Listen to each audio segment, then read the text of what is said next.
Voilà, dans cette vidéo, je vais vous apprendre à définir ce qu'est un acide, ce qu'est une base, et surtout apprendre à les reconnaître. Alors voici une série d'acides. Vous avez l'acide chlorhydrique, l'acide sulfhydrique, appelé aussi sulfure d'hydrogène, l'acide sulfurique, l'acide phosphorique et l'acide carbonique. Dans la colonne de droite, vous avez l'acide formique, appelé aussi acide méthanoïque, l'acide éthanoïque, appelé aussi acide acétique, l'acide propanoïque, l'acide citrique, qui se trouve donc dans les citrons, et l'acide lactique, que l'on retrouve dans le lait. Alors, vous voyez que j'ai fait deux colonnes. La première colonne représente les acides minéraux, qui viennent donc de la chimie minérale. La deuxième colonne reprend les acides organiques. Alors, vous voyez que tous les acides minéraux commencent par H. Tous les acides organiques, nous l'avons vu précédemment, contiennent le groupement COOH. Alors, comme ici dans l'acide citrique, vous observez plusieurs groupements acides. 1, 2 et 3. Voilà. Alors, Arrhenius a été un des premiers à essayer, à tenter une définition d'un acide. Pour Arrhenius, un acide, c'est une substance capable de se dissocier en libérant des ions H+ en solution.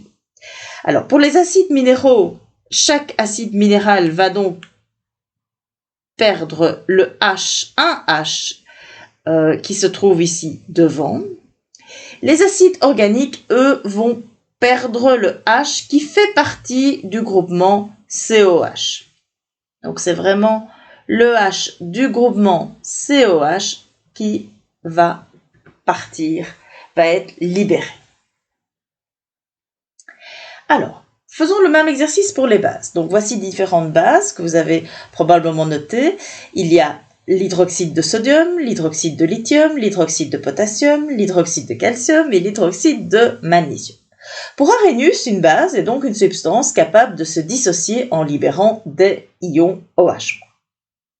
Et puis on se rend compte que l'ammoniac, NH3, est une base. Il se comporte exactement comme toutes les autres bases que je viens de vous citer. Là, petit souci avec l'ammoniac, c'est que l'ammoniac ne rentre pas dans la définition d'Arrhenius. Alors Arrhenius a même essayé à un moment donné d'expliquer qu'en fait l'ammoniac c'était en réalité NH4OH, ce qui s'est avéré faux. Mais donc la définition d'Arrhenius pour les bases s'écroule à cause de l'ammoniac. Alors il a fallu attendre plusieurs années et les chimistes Bronsted et Lowry pour avoir une définition d'une base. Une base est une substance capable de capter un ion H+. Alors, on arrive donc aux deux définitions. Un acide est une substance capable de céder un ion H+.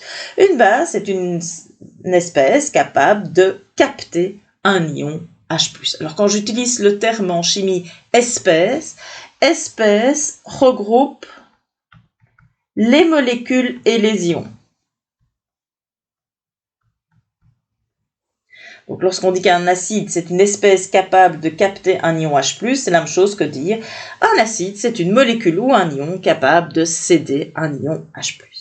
Alors comme vous le voyez dans la figure ici, au lieu de noter un ion H+, il note un proton. Alors c'est quoi? C'est un ion H+, ou c'est un proton? Alors je vous propose de nous intéresser à la composition de l'atome hydrogène. Alors l'atome d'hydrogène a un Z qui vaut 1, a une masse atomique relative qui vaut 1. Donc l'atome hydrogène contient un électron, un proton et 1-1, puisqu'on fait AR-Z, 1-1 neutron, c'est-à-dire il ne possède pas de neutrons. Mais attention, ce n'est pas un atome H qu'un acide va perdre et que la base va récupérer, mais c'est un ion H+.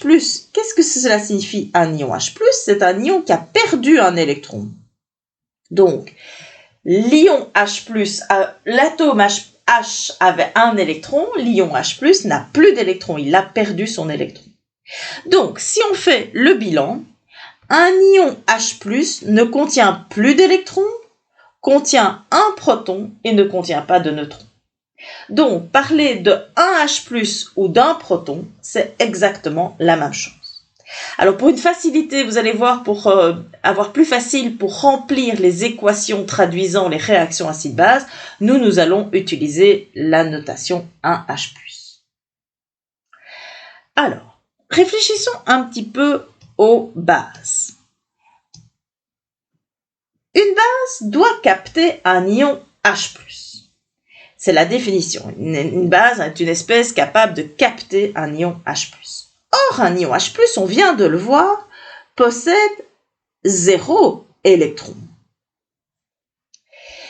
Une liaison chimique simple est formée de 2 électrons. Alors, rappelez-vous, lorsqu'on forme la molécule Cl2, nous avons 2 atomes de chlore que je représente chacun avec la représentation de Lewis. Et pour se lier, les 2 atomes chlore mettent en commun les 2 électrons célibataires. Donc, la liaison chimique qui est ici est formée de 2 électrons. Et d'où proviennent-ils ces 2 électrons? Il y a un électron qui provient du premier chlore et l'autre électron provient du deuxième chlore. Donc, chaque chlore a apporté un électron. Or, on ne peut pas faire la même chose ici. Pourquoi? Parce que l'ion H+ ne possède pas d'électrons, donc il est incapable d'apporter un électron. Donc c'est la base qui doit fournir les 2 électrons de la liaison. Alors comment la base va-t-elle faire pour fournir les 2 électrons de la liaison? Eh bien pour cela, elle va utiliser le doublet électronique. Donc ici vous voyez NH3, la molécule NH3 va utiliser son doublet électronique qui va basculer et devenir une liaison. Donc, la base doit donc fournir les 2 électrons de la liaison en utilisant un doublet électronique. Alors, on avait vu l'année passée ce genre de liaison. Lorsque un atome fournit les 2 électrons de la liaison, on appelle ça la liaison dative. Conclusion, toutes les bases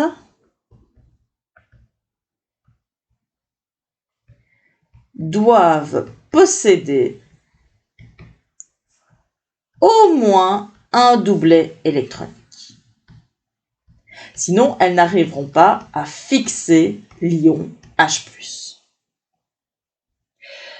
Voici la conclusion qui se trouve dans votre cours et qui est très importante. On va reprendre ce que nous avons vu précédemment. Un acide, c'est une espèce capable de donner un ion H+. On va souvent noter de manière théorique l'acide par HA. Alors, comment est-ce que vous faites pour reconnaître un acide? Alors, s'il s'agit d'une molécule minérale, les acides minéraux commencent par H. S'il s'agit d'un acide organique, il contient le groupement COOH. Mais nous avons, ça c'est une nouveauté, nous avons aussi comme acide un cation qui contient un H. Donc un cation, rappelez-vous, c'est un ion positif. Par exemple, vous avez comme exemple NH4+. NH4+ est un cation, c'est un ion positif, et il contient bien un H, donc c'est un acide. Si le cation ne contient pas le H, ce n'est pas un acide. Donc il faut vraiment les 2 conditions, il faut être un cation et il faut contenir un H. Alors, une base. Une base, définition, c'est une espèce capable de fixer un ion H+. Alors, de manière théorique, nous allons souvent noter la base par un B. Alors, qu'est-ce que vous avez comme base que vous connaissez? Vous avez les bases minérales qui se terminent toutes par OH. Hydroxyde de sodium, hydroxyde de potassium, etc. Vous avez aussi l'ammoniac. On a vu, c'est la base qui a révolutionné la définition d'Arrhenius à propos des bases. Vous avez aussi des molécules organiques, toutes les molécules organiques qui contiennent une amine. Donc ça, c'est nouveau pour vous. Une molécule organique, donc c'est une molécule contenant du C et du H, et qui contient un N tout seul, accroché à du carbone, c'est une base. Et encore une autre nouveauté, quand vous avez un anion, donc un ion négatif, les ions négatifs sont des bases, sauf 6 bases, 6 anions. Il existe 6 exceptions. À l'heure actuelle, vous ne devez pas connaître et vous ne les connaissez pas, ces 6 exceptions, jusqu'à ce que vous compreniez pourquoi 6 anions sont des exceptions, ne sont pas des bases. Je devrais vous dire qu'il s'agit d'exceptions. Donc pour l'instant, pour vous, tous les anions sont des bases, sauf si je vous le dis. Bon, faisons un peu une synthèse de tout ce qu'on a vu. Alors, comment repérez-vous un acide ? Alors, première étape, vous avez les acides minéraux, donc de la chimie minérale. Ils commencent par H. Donc, dès qu'une molécule est une molécule qui n'est pas organique, qui est minérale et qui commence par H, vous avez un acide. Vous avez les acides organiques. Donc, n'oubliez pas qu'un acide organique est une molécule organique, donc il faut du carbone et de l'hydrogène, et il faut la présence du groupement carboxyle COOH. Dernière catégorie, vous avez les cations, mais qui possèdent un H. Obligatoire. Pour les bases, vous avez les bases minérales. C'est toutes les molécules qui se terminent par OH. Vous avez aussi l'ammoniac à connaître par cœur, c'est une base. Pour les bases organiques, c'est-à-dire les molécules sont des molécules organiques, donc elles sont formées de C et de H, il faut qu'il y ait dedans la fonction amine, N. Et dernière catégorie, tous les anions, c'est-à-dire les ions négatifs, sont des bases, sauf 6. Oups, j'en ai ici. Sauf 6. Pour l'instant, vous ne les connaissez pas, mais je vous dirai au fur et à mesure lesquels sont ces fameux 6, donc ces exceptions. Alors, petite remarque d'abord à propos, mais ça c'est à titre de documentation, vous avez ce tableau dans votre cours, c'est à titre de documentation, j'insiste. Il s'agit des noms parfois utilisés pour les acides. Donc vous devez être bien conscient que les acides, il y a la nomenclature traditionnelle, mais il y a aussi des restes d'anciens noms. Donc par exemple, l'acide chlorhydrique, qu'on appelle aussi le chlorure d'hydrogène, a un vieux nom qui s'appelle l'esprit-de-sel. Donc en droguerie, vous pouvez trouver une solution d'acide chlorhydrique, comme vous le voyez ici sur l'étiquette, qui s'appelle l'esprit-de-sel. L'esprit-de-sel, c'est le vieux nom de l'acide chlorhydrique ou du chlorure d'hydrogène. Le vieux nom de l'acide sulfurique, c'est le vitriol. Le vieux nom de l'acide nitrique, c'est eau forte. Le vieux nom de l'acide éthanoïque, on l'a déjà vu en chimie organique, c'est l'acide acétique.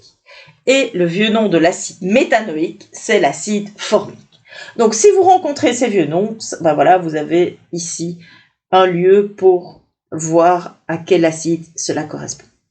Alors c'est la même chose pour les bases. L'ammoniac, son vieux nom, c'est alcali, un peu moins utilisé. L'hydroxyde de calcium, c'est la chaux éteinte, fort utilisée notamment dans toutes les peintures à base de chaux. L'hydroxyde de potassium, son ancien nom, c'est potasse caustique, et l'hydroxyde de sodium, c'est la soude caustique. Alors, les règles de sécurité lorsqu'on utilise des acides et des bases. Alors, vous devez savoir que les acides, mais aussi les bases, sont corrosifs. Corrosifs, ça veut dire qu'ils attaquent ou ils détruisent les métaux, ils peuvent ronger la peau ou les yeux en cas de contact de projection. Vous pouvez avoir, dans le cas de l'utilisation des acides et des bases, des brûlures chimiques qui ressemblent sur la peau, qui ressemblent à des brûlures thermiques.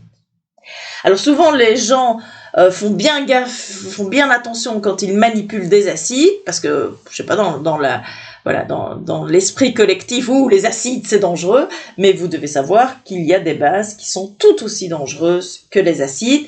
Vous devez aussi savoir que tous les acides ne sont pas aussi corrosifs les uns que les autres, et pareil pour les bases. Alors, lorsque vous faites une dilution, donc quand vous avez un acide et que vous voulez le diluer, faites attention, on ne met jamais de l'eau dans l'acide. Il y a un risque de projection, de réaction violente et de projection de l'acide vers vous. Donc, on met toujours l'acide dans l'eau et jamais l'eau dans l'acide. Voilà, nous arrivons aux exercices. Voici les exercices que vous devez réaliser. Donc, premier exercice, je vous donne toute une série de molécules et je vous demande, est-ce qu'il s'agit d'acide ou de base? Deuxième question, comment expliquer que le chlorure d'hydrogène, donc HCl, pour ceux qui ont des petits problèmes avec la nomenclature, c'est donc HCl, ne possède un caractère acide alors que le méthane, CH4, ne l'a pas. Voilà, à vous de faire les exercices.